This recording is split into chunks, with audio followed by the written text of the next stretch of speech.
Bienvenidos a Voces, señoras y señores, aquí en Canal Fundos Forum. Voces para escuchar, voces para entender, para saber, para descubrir con curiosidad distintos aspectos de la cultura, de la ciencia, de muchos ámbitos de la sociedad. Hoy vamos a hablar de gestión cultural, vamos a hablar también de política, vamos a hablar de literatura y de las distintas facetas de un personaje que hoy nos acompaña en este espacio. Jaime de los Santos es historiador del arte, es gestor cultural, ha comisariado exposiciones, ha trabajado en distintos ámbitos de la cultura y en este momento pues, ocupa cargos de responsabilidad política. Estuvo en la presidencia del gobierno, el gabinete de la presidencia del gobierno, con el presidente Rajoy. Posteriormente ocupó la máxima responsabilidad de la gestión cultural en el ámbito de la Comunidad de Madrid, de la que fue consejero, y en la actualidad es secretario de Cultura del Partido Popular y portavoz de la Comisión, portavoz del Partido Popular en la Comisión de Cultura del Senado y también en la Asamblea de Madrid. Un hombre de la cultura en la política, ¿no? Quizás por utilizar aquel tópico de la movida madrileña, podríamos decir que ¿qué hace un chico como tú en una política como esta? Lo primero, mil gracias. Es un honor estar aquí. Gracias. Primero en León y segundo en esta maravillosa fundación que tanto se preocupa por lo que realmente nos hace únicos, que es la cultura. ¿Qué hago yo en política? Pues como casi todas las cosas que en mi vida importan, de forma casual. Es cierto que yo desde muy pequeño me he dedicado a esto de la cultura. Tuve la gran suerte de que mi madre considerara que en mi educación era importante incluir las artes escénicas como una etapa más, quizá porque, bueno, como hijo pequeño rodeado de mujeres y ya por entonces con peculiaridades que luego si quieres podemos hablar de ellas con nuestro psicoanalista, bueno, el teatro me sirvió no solamente de herramienta para mejorar mi día a día, sino como punto de partida para la que luego ha sido mi profesión. Inmediatamente y también por casualidad tuve la suerte de, en el antiguo COU, que llaman segundo de bachiller, conocer a una de las mujeres que más han marcado mi vida, que fue mi profesora de Historia del Arte. Y que de alguna manera me enseñó a entender lo que había detrás de esas emociones que a mí me generaba sentarme en la butaca de un teatro o ir al Museo del Prado. Y fue de alguna manera el acicate para estudiar Historia del Arte. Y allí, de alguna manera, pude profundizar en todas esas cuestiones que me interesaban. Y también de forma casual, cuando a la castellano-leonesa Soraya Sáenz de Santa María la nombran portavoz del Partido Popular en el Congreso, en el año 2008, empiezo a colaborar de forma puntual con ella en todo lo que se refiere a cultura. Y cuando en 2011 el presidente Rajoy gana las elecciones generales con aquella mayoría absolutísima, me ofrecen la posibilidad de formar parte de su equipo para seguir dándole a la cultura el lugar que necesita y que no siempre se le ofrece. Y desde entonces, bueno, pues yo he intentado sobre todo demostrar, ¿no?, a quienes no terminan de tenerlo claro cuán importante es la cultura a la hora de construir sociedades, cómo somos quien somos por el hecho cultural y cómo además las democracias maduras, como lo es la nuestra, tienen la obligación de seguir consolidando lo que representamos a través de eso que decía Dostoyevski, que salvar al mundo, ¿no?, que es la belleza, y que creo que es un vocablo además lo suficientemente amplio como para entenderla desde muchas perspectivas. Desde la belleza canónica, pero también desde esa belleza terrible, ¿no?, que decía Rilke, y que en parte es la que a mí más me interesa, y quizá también por eso ande metido en política, porque, ¿no?, lo que de terrible tenemos los seres humanos también es motivo para intentar contribuir y mejorar este mundo que nos rodea y del que somos directos responsables.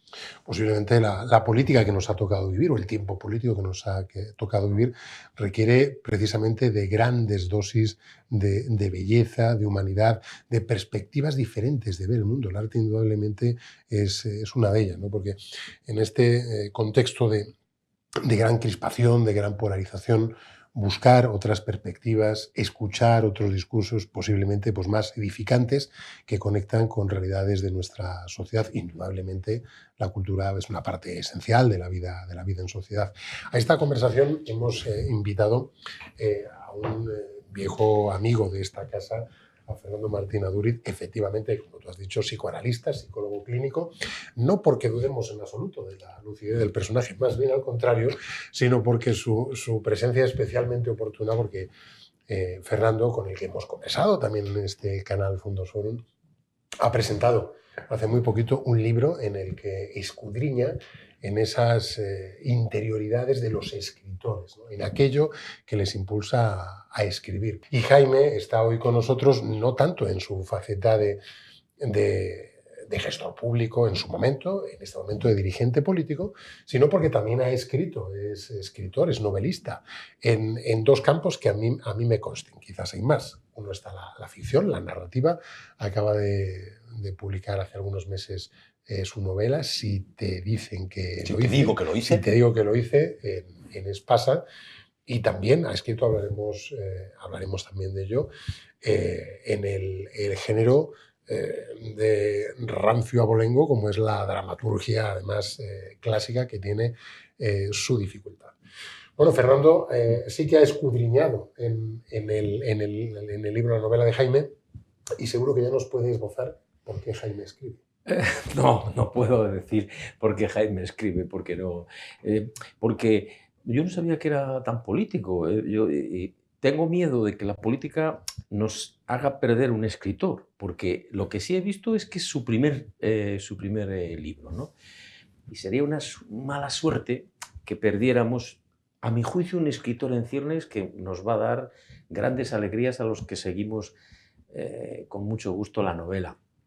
Porque yo he visto, a mí me pasa una cosa, ahora últimamente me pasa una cosa con los libros, y es que me cuesta acabarles si son buenos. Como decía Vázquez Montalbán, si son malos queman bien, ¿no? Entonces, los buenos libros, entonces me gusta saborear los finales. Y en este me ha estado intrigando esta novela hasta el final, pero he dicho, la tengo que leer 2 veces. Entonces, he sacado muchas notas, he subrayado mucho y tal, pero en la segunda ya ha sido un placer de seguido. Con lo cual, es lo que digo, que quizás a ver si el político no oscurece al escritor. Esto me recuerda a Miguel Delibes. Digamos que la política gana un escritor, que no está mal. Bueno, eso es lo que iba a decir. Mi amigo Peridis, le digo que es un dibujante que escribe. Y Delibes decía que era un cazador que escribía. Quizás estemos ante un político que escribe, o puede ser un escritor que dibuja, un escritor que caza, y en este caso sería un escritor que sale de su, María Zambrano decía, aislamiento comunicable, porque todo escritor necesita no solo la cocina del escritor, ¿no? Que a Martín Garza le gusta mucho decir siempre que presenta una novela dice, bueno, la cocina del escritor, que es todas esas manías que tiene un escritor, ¿no? De a qué hora se escribe, qué pone en la mesa, etcétera, sino realmente la soledad del escritor. Entonces, la soledad del escritor y la vida del político es casi un oxímoron, ¿no? Yo quisiera, a ver si lo podemos hablar alguna vez, ¿cómo puede una persona que está tanto en la escena pública a la vez sacar tiempo para su aislamiento comunicable? Pues el tiempo se saca, y te voy a decir más, en mi caso, y solo en mi caso, es un bálsamo. Es decir, es esa soledad necesaria cuando gran parte de tu día es eminentemente público, y poder, es verdad que yo soy muy cuadriculado, tener en tu agenda, que es un Excel, los huecos perfectamente dibujados, estos son para escribir, te ayuda a pensar. Yo creo que la política contemporánea, si adolece de algo, es de reflexión. Y además me parece justo decir que en todas las ideologías y en todos los niveles. ¿Por qué? Porque vivimos en un mundo ultra, hiper conectado en el que la rapidez es casi obligatoria. Y yo creo que la rapidez es la que construye algunas cosas, pero cuando vas muy rápido, la reflexión se te escapa. Entonces, es verdad que me ha permitido escribir esta novela, pararme a pensar sobre cosas en las que había pensado hacía tiempo. No es lo mismo reflexionar sobre la locura con 25 años que con 43 y dedicarle tiempo. Y luego sí que es verdad que más allá del oxímoron, política y cultura tienen la misma función, que es cambiar las cosas, que es mejorar la vida. Entonces yo creo que los políticos deberíamos de, desde luego, tener en cuenta eso como fin último. Si estamos aquí en la cosa pública, es única y exclusivamente, subrayo, para mejorar la vida de los demás y no las nuestras. Y la cultura sirve para, lo decíamos, para en muchos casos o en la mayoría embellecer el mundo, pero sobre todo para ofrecer respuestas que no tienen por qué ser unívocas, pero que sí ayudan a eso, a dar explicación a un mundo que además es especialmente cambiante. Hablábamos antes, detrás de las cámaras, de cómo incluso esos superhéroes que nos creemos que somos nos dan, insisto, creemos, la opción de hacer con nosotros mismos lo que queramos, obviando que en tanto y cuanto seres sociales tenemos una responsabilidad con los que nos rodean. Bueno, pues creo que también en eso contribuye la cultura y su conocimiento. Y para ser justos, la desgraciada pandemia y el encierro posterior fue el punto de partida para sentarme delante de un ordenador y decir, tengo un montón de horas en las que necesito hacer algo, voy a ponerme a escribir y sobre todo voy a repasar mis apuntes en papel. Claro, porque ahora todo lo googleamos y volver a la carpeta de hace 20 años y sacar toda la documentación que recogía en reprografía en la Facultad de Historia del Arte de la Universidad Complutense es casi un trabajo arqueológico, porque yo cuando les cuento a mis sobrinos que yo estudiaba la Catedral de León yéndome al Summa Artis de la biblioteca, les suena prácticamente a antediluviano y soy del 78, o sea, he nacido en democracia. Todo eso yo creo que me ha hecho dedicarlo de cultivo para escribir este, si te digo que lo hice. Tiene de alguna forma un efecto balsámico en ti, ¿no? Has escrito, bueno, lo decía la Moneda precisamente en la presentación de tu libro, ¿no? Aquello de quien canta su mal espanta, ¿no? Fue una maravillosa manera de decir por qué se escribe, porque la verdad es que la pregunta no invita a una respuesta, aunque siempre que hay una pregunta parece que tenemos que ir a la respuesta. Esto es como lo de coger el teléfono. Yo creo que yo viví la época de los primeros teléfonos. Entonces, cuando sonaba el teléfono, parece que había que coger el teléfono. Y hoy ya hemos aprendido que cuando suena el teléfono tenemos dos opciones. Coger el teléfono o no coger el teléfono. Parece un poco una mala educación, pero no es una mala educación. Es realmente que toda llamada es una pregunta. Entonces, el que llama se acaba de duchar, y el que quiere coger el teléfono tiene que buscar el mejor momento para poder estar a contestar bien a esa pregunta que es una llamada de teléfono, ¿no? Pues esto sería lo mismo. No hay una única respuesta a las buenas preguntas. Más bien es una invitación en la vida a hacernos las buenas preguntas. Y no esperar que nos den las respuestas. Que esta es una época peligrosa en este sentido. Bueno, venga, al grano, una respuesta. Me ha gustado mucho lo de los tiempos porque es verdad, nosotros decimos que no hay que confundir el tiempo cronológico del tiempo lógico. Entonces, el tiempo lógico implica pasar por 3 etapas y no importa cuánto tiempo cronológico has usado en pasar cada una de las 3 etapas, que es vini, es ver, comprender y por último concluir. Cuando uno ha comprendido, encuentra la puerta de salida y da una respuesta. Pero claro, ¿cuánto tiempo se está en el comprender? Y aquí tenemos otro problema. Hay gente que procrastina, es decir, que el tiempo de reflexión, dice, bueno, espera un poco que le damos otra vuelta, pero vamos, pero decídete. Quizá por eso también he escrito, porque tenía o sentía la necesidad de entenderme a mí en tanto y cuanto subproducto de lo que han sido mis padres. Se habla mucho de memoria histórica últimamente y creo que desde un planteamiento, y aquí hablo como historiador, absolutamente falso, porque la memoria histórica es necesaria, es legítima, es absolutamente humana, pero no tienen nada que ver con la historia, porque en tanto y cuanto memoria está trufada por emociones y por sentimientos subjetivos. No, la historia es otra cosa. La historia es intentar, con documentos que son irrefutables o más o menos irrefutables, construir, ¿no?, una línea que, insisto, ofrezca una perspectiva sobre ese mundo pretérito que no tiene por qué serlo tanto. Cuando yo intento entenderme, y esto supongo que me lo aceptarás en tanto y cuanto experto en la materia, me doy cuenta, incluso en muchas ocasiones, mirándome al espejo, que es que soy, en muchas cosas, lo que menos me gusta de mi madre, en concreto. Y claro, para aceptarme a mí, he tenido que entender por qué mi madre es como es. Y mi madre es como es, en gran medida, por el momento en el que le tocó vivir. Y aunque ella nació en el año 45 y no en el 39, como la protagonista de mi novela, evidentemente está atravesada por una educación que es la de una dictadura, además de corte bruscamente religioso, que durante 4 décadas la ha llenado por todos sus poros. Y eso de forma muchas veces inconsciente y otras conscientísima, ha llegado a mis hermanas y a mí. Y para mí en ocasiones será necesario saber por qué soy así, por qué actúo así. Y tiene mucho que ver, yo siempre digo que las dictaduras, que todas las ideologías totalitarias utilizan la educación como medio de perpetuarse, mucho más allá incluso de sus propios espacios temporales. Y en el caso de nuestra España, que es ejemplar porque en 4 décadas de democracia se ha sabido construir como una de las democracias más justas, igualitarias y responsables del mundo, viene de donde viene. Y creo que es importante, y no para criticarlo ni para juzgarlo, sino para entender quiénes somos. De ahí la importancia de la historia frente a la memoria histórica. Y en la novela he pretendido, no sé si lo he conseguido, hacer una visión lo más objetiva posible, aunque ya sabéis que Bergamín decía que la objetividad solamente le corresponde a los objetos, y yo soy un sujeto, además vehemente, lo que me hace todavía menos objetivo si cabe. Pero, oye, ¿qué ocurría?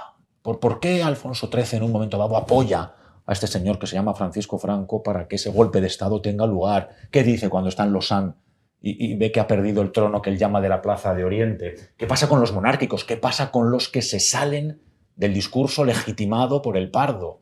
Los rojos, mal llamados, los locos, los homosexuales, las mujeres, que si no hacen lo que se espera de ellas, están proscritas. ¿Qué ocurre? ¿Qué miedos hay endémicos que se colmatan con fórmulas vistas desde el hoy terribles, pero que en el contexto de los años 50 eran parte de la naturaleza de un país? Bueno, pues eso es lo que yo quería, de alguna manera, entender para entender a mi madre y, por tanto, entenderme a mí.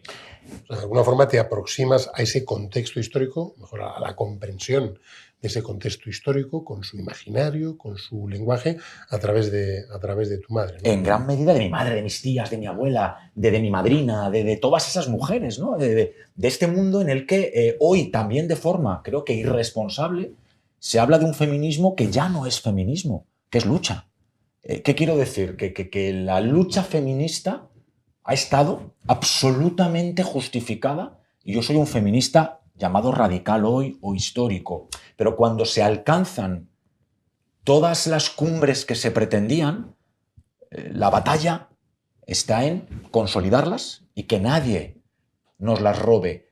Todo lo que vaya de una forma beligerante a sencillamente atacar al de enfrente, como pasa con el feminismo en muchos casos frente al varón, deconstruye, ¿no?, la conquista. También es importante en esta novela. Por eso es una mujer protagonista y sus 4 hijas muy diferentes. Una mujer que además ha sido educada en el contexto que tendríamos mucho que hablar sobre lo que significan, ¿no? Los conventos como espacios de menos libertad, pero sin embargo de una libertad para las mujeres comparada con lo que hay más allá de las cercas del propio monasterio. Bueno, pues todo aquello me preocupaba, porque como feminista que me considero, creo que hoy tenemos que reivindicar precisamente dónde estamos. Que mi madre, insisto en mi madre, no podía viajar fuera de España sin el consentimiento de su hermano, padre o marido hasta hace no tanto. Que mi madre estaba entre ese 98% de mujeres que no podían estudiar en la universidad y que mi madre no podía tener una cuenta corriente sin el permiso de su marido. Efectivamente. Y todo esto es importante. Por eso yo digo que esta es una novela de contexto. Aunque es una novela escrita con las tripas, es de contextos. Además, has dicho que durante un tiempo, el tiempo previo, supongo, a la redacción del propio relato, solo has leído literatura escrita por mujeres. Solo. Era, de alguna forma, un punto de encuentro con esa pretendida visión de reivindicar la figura de la mujer o el papel social de la mujer, puesto en esa perspectiva con el tiempo, pero de enfrentarse a esa reivindicación feminista con una perspectiva más renovadora. Y una lucha contra la posibilidad de ser un farsante. Quiero decir, si yo he decidido ser mujer en esta novela, tenía que ser una mujer de verdad. Mi hermana mayor, Ana, me decía, cuando de alguna manera le escribo lo que creo que siente una mujer cuando es madre, hostia, ¿cuánto hemos tenido que machacarte tus hermanas hablando de nuestra maternidad? Porque es que he sentido exactamente eso que tú describes y necesitaba volver a Carmen Laforet. Yo leí 2 veces seguidas, empezando al terminar la última página, Nada, porque yo creo que Nada es de alguna manera el punto de partida para esta historia de Elvira y quería releerme a Maggie O'Farrell toda su literatura que está escrita desde el hoy, pero también con las tripas de una mujer que ve el mundo de una manera singular, porque hombres y mujeres somos iguales, pero tan diferentes, por suerte, que creo que también eso es importante plantearlo. Y quienes además quieren borrar esta realidad, bueno, y así empieza la novela, están cercenando el hecho de la maternidad. Y la maternidad como hecho libre. Hay mujeres que son exactamente igual de mujeres y están exactamente igual de completas, aunque no sean madres, pero la maternidad como algo maravilloso. Y ahí, que eso sí que lo he oído muchas veces en casa, esto de que nacemos y morimos solos. Y mi madre dice, eso es mentira. No sé cómo morimos, pero nacemos más acompañados que nunca. Porque incluso nos une algo físico a esa persona que no nos olvidemos, es la que nos da la vida. Bueno, pues todo esto, yo qué sé, yo siempre digo que en mi próxima vida, quizá, si pudiera elegir, querría ser mujer. Igual me toca hormiga, ¿no? Porque he sido regular en este paso, pero bueno. Fernando, para un lector avanzado como tú, ¿cuáles son los principales ingredientes de la novela de Gil? Para mí la titulo Una novela elegante. Porque, y es verdad, además me ha gustado mucho que tenía incluso varias notas a pie de página con lo que llamamos el aparato universitario. Entonces me ha vuelto a Honoré de Balzac, que hace un tratado sobre la vida elegante extraordinario. Entonces he vuelto al tratado y he sacado unas... Entonces es una novela elegante. Es una novela que a mí me gusta mucho la novela escrita por periodistas. De mi tierra es Jesús Cacho y tenía en los años 80 todos estos libros que sacó sobre Mario Conde y yo me les devoraba. Y porque el periodismo, yo soy columnista de prensa, a la 1 de la tarde del miércoles a las 420 palabras. Entonces, claro, es lo que decía Julio Camba cuando mandaba una crónica de Alemania y decía, si pido perdón por haberla hecho tan larga, es que no tenía tiempo. Porque el tiempo para un periodista es la eternidad de un día. Hay un libro de los alemanes que es La eternidad de un día. Es muy bonito la expresión. Y claro, es una novela que yo creo que está escrita por un periodista, porque es constantes puntos seguidos. Entonces, claro, pero es que cada punto seguido te puede llevar a un libro, porque claro, está escrita por un escritor que es un experto en arte y estas imágenes son maravillosas. Ahora, ¿cómo casamos el arte con el psicoanálisis? Vamos a ver, yo ahí es lo que quiero... La belleza. Para mí el gran descubrimiento de la definición de belleza es cuando decimos... Bueno, hay que decir antes una cosa. El artista siempre lleva la delantera al psicoanalista. Nosotros siempre vamos por detrás. Yo cuando tengo en el diván a un poeta o a un pintor, yo siempre voy por detrás. Aparte que estoy por detrás, pero me refiero que ellos pescan antes lo real en juego. Lo real en juego quiere decir que lo real es aquello que no está simbolizado, porque es nihilo, hay que crearlo. Él tenía los folios de la repografía, no sé qué. Con todo eso, con todo ese palincesto hay que hacer una novela. Entonces, claro, Una vez que ya se tiene todo eso, ellos pescan antes lo real. Y él ha pescado algo sobre esa colisión entre su memoria familiar, vamos a llamarlo así, ¿te parece? Y la memoria social que todos hemos vivido. Bueno, para un psicoanalista las cosas son de esta manera. Primero, nunca hay que confundir memoria con recuerdo. ¿Cuántas veces tenemos a alguien en el diván que nos dice: yo sé que me pasó algo, o yo sé que en mi familia hay un secreto, pero no logro dar con él? Y es lo que nosotros Freud llamaba el recuerdo pantalla.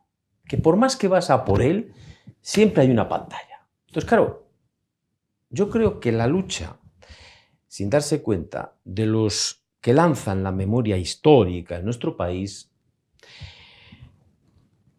tratan de encontrar algo de ese recuerdo que está muy dormido todavía y que yo veo que no se está despertando. Pero eso es una cosa y otra cosa, es verdad, es la memoria. La memoria en el sentido clásico, bueno, hay dos tipos de memoria, hay dos tradiciones de memoria, la inglesa y la alemana. En fin, si algo se ha estudiado es la memoria. Entonces, claro, la memoria tiene un componente que por un lado es el hecho en sí, el hecho objetivo, pasó esto, pero es que el problema que viene es el siguiente, es que quien dice eso pasó y tengo estas pruebas, necesita a veces esperar mucho tiempo para, como dicen los franceses, après coup, retroactivamente resignificar eso que pasó ese día. La Revolución Francesa, no la entendíamos. ¿Cuándo hemos entendido lo que es la Revolución Francesa? Cuando llega la Revolución Bolchevique. En la vida personal es lo mismo. Te pasa una cosa hoy y resignifica y te da explicación de lo que te pasó hace mucho tiempo. Entonces, el intento de la memoria histórica a mí me parece bueno en un primer momento, cuando se dice, a ver, no hay que olvidarnos de que los españoles tenemos una manía con pegarnos entre nosotros que hay que pararla. Y eso está bien recordarlo constantemente. Ese es un punto muy importante. Pasó esto, acordaros, pasó esto, no volvamos a caer dos veces en la misma piedra. Pero luego los que se siguen peleando han usado de nuevo la memoria para seguirse peleando una y otra vez. Y entonces ese es el cuento de nunca acabar. Esta novela creo que da buena cuenta de un buen uso de una memoria para que la gente que nos sigue, digamos, pueda saber más cosas. Esta novela se tiene que leer con un libro de historia. Porque Bueno, convendría leer el artículo con el que Andrés Trapiello ganó el Cavia, ¿no? Porque esa es realmente la memoria histórica. Cuando le llama Luis Landero, que sí, ahora sí. Tal, y le dice, oye, macho, que es que me ha gustado lo que has dicho, que es que tu abuelo, tu padre luchó en el bando nacional en León y mi padre estaba también en esa batalla, pero en el otro bando. Sí, sí. Y se llaman los dos hijos de... yo creo que es el gran valor de la transición. Hay un momento en el que yo digo que los niños de un bando y de otro, durante la guerra, piden al mismo Dios ganar. ¿Y Dios a quién le da la victoria? Claro, es que el contexto de hoy nos hace olvidar que en el año 36, de un bando y de otro, la mayoría, lo dice Azaña, por eso yo recupero la figura de Azaña en la novela, oiga, le dice a los suyos, es que España no se puede acostar católica y levantarse agnóstica. ¿Y Dios a quién le da la victoria? Este Dios, además, absolutamente omnipresente y omnipotente del siglo pasado, bueno, pues es un poco la misma. El bando, ¿no? ¿Cuál es el bueno? ¿Cuál es el malo? Evidentemente un levantamiento militar es injustificable desde cualquier perspectiva, pero, y ahí también lo coloco en la boca de esa madre, que desde el púlpito que es su cocina, no hace más que incentivar que sus hijos se levanten en armas para luchar por lo que ella considera que es justicia. Claro, cuando luego, desgraciadamente, esos hijos fallecen y ni siquiera le devuelven los restos, ella misma se plantea si las visiones incendiarias de la vida llevan a algún lugar. Eso es lo que a mí, por ejemplo, de este momento, en ocasiones me asusta. Porque hacer guerra de quién ganó o perdió la guerra es probablemente lo más estúpido, y con el significado que la RAE da a la palabra estúpido, que se puede hacer. Hay que reflexionar sobre esa guerra, hay que evidentemente hacer todo lo posible para que jamás se repita. Pero hacer guerra sobre la guerra es ser doblemente un terrorista como poco emocional. Hay que tener cuidado, sobre todo porque no todo el mundo tiene la sensibilidad necesaria para entender que lo que desde los púlpitos que hoy son redes sociales o medios de comunicación se dice es casi metafórico o dramatúrgico. Y hay muchas personas, por sus características personales o sus vivencias, que eso lo recogen casi como propio. Yo siempre digo que lo peor de Podemos es que alimentó las expectativas de un montón de hombres y mujeres que necesitaban creer. Porque mira, creer necesitamos desde que estábamos en las cuevas. Me da igual en Dios que en Rita Thunberg. Porque para mí Rita Thunberg es más o menos lo mismo que Santa María Egipciaca, cada una en su contexto. Porque el que está enfrente necesita que le aleccionen e incluso, que es lo que hacía la señorita Rita Thunberg, le malhablen y le medio condenen. Claro, pero es que el que está enfrente y recibe todo ese supuesto maná, cuando no cae, ostras, la desesperación, la decepción es mayor. Y ahí es donde luego calan los extremismos contrarios y se genera un caldo de cultivo que creo que tenemos que relajar. Por eso insisto, comprensión, quiénes somos, de dónde venimos. Pues venimos de aquello, claro, si es que la dictadura es terrible, si es que el franquismo, con luces y sombras, es un momento de la historia a condenar. ¿Por qué? Porque evitaba que fuéramos libres. Bien, ya. No hagamos batalla de aquellas batallas y sobre todo entendamos que somos, y a mí me encanta decirlo, de subproductos de aquello, porque todavía seguimos teniendo pequeños coletazos. Y porque lo que decía Borges, porque solo una cosa no hay, el olvido. O sea, esa es la gran cosa que trató de intentar, y es imposible, la transición, un olvido. ¿Por qué sale después? Porque lo reprimido retorna siempre, tarde o temprano. Claro, ahora estamos en otro momento y podemos decir, esto que ha retornado, vamos a hacer, como yo me estoy escuchando, me gusta esta idea, ¿no? Vamos a hacer con esto que ha retornado de pronto, que se revuelve a sacar todo lo que es lo que hemos vivido nuestros antepasados, bueno, lo que decía Delibes, la guerra de nuestros antepasados, la interminable guerra, porque en el siglo XIX, mira que estuvimos con guerras y guerras. Es que no, sin parar. Sin parar. Pero hacer algo positivo sabiendo que no es posible olvidar, porque la transición dijo, bueno, vamos a olvidar, vamos a mirar hacia el futuro, porque en aquel momento, si levantábamos todo ese melón, yo lo viví en Madrid, yo estuve con un jovencillo de 17 años, en el año 75 llegué a Madrid a estudiar y viví esos años de la transición en directo, en vivo y en directo con 17, 18, 19 años y era o sea, era complicado, y era muy complicado, había todavía, entonces hubo que hacer una política, yo creo que muy sensata, la palabra concordia, ¿no? de Adolfo Suárez, y se hizo una política lo más posible, dentro de lo imposible, de olvidemos. Y entonces, claro, olvidemos, pero olvidemos, eso tarde o temprano yo sabía que se iba a tener que seguir. Los libros de la Guerra Civil y de la República no han acabado de escribirse. Y creo que yo me he leído unos cuantos y cuando sale uno nuevo digo, bueno, que este hombre ya tiene más datos. Ahora...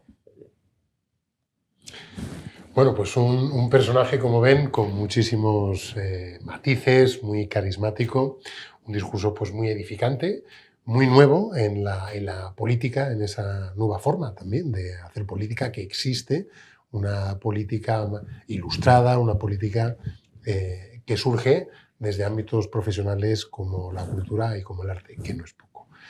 Pues Jaime, muchísimas gracias a vosotros por acompañarnos. Hemos perfilado algunos aspectos, algunos detalles sin querer hacerles spoiler, ya lo saben, si te digo que lo hice en Espasa, la primera novela de Jaime de los Santos. Y agradecer también naturalmente a la compañía de Fernando Martín Aduri. Muchas gracias, encantado. Sí. Bueno, pues hasta aquí este encuentro de voces con Jaime. Les agradecemos naturalmente la atención prestada. No olviden darle al like, suscribirse al canal si les ha gustado y seguir pendientes a los contenidos del canal Fundos Forum. Hasta una próxima ocasión. Muchas gracias.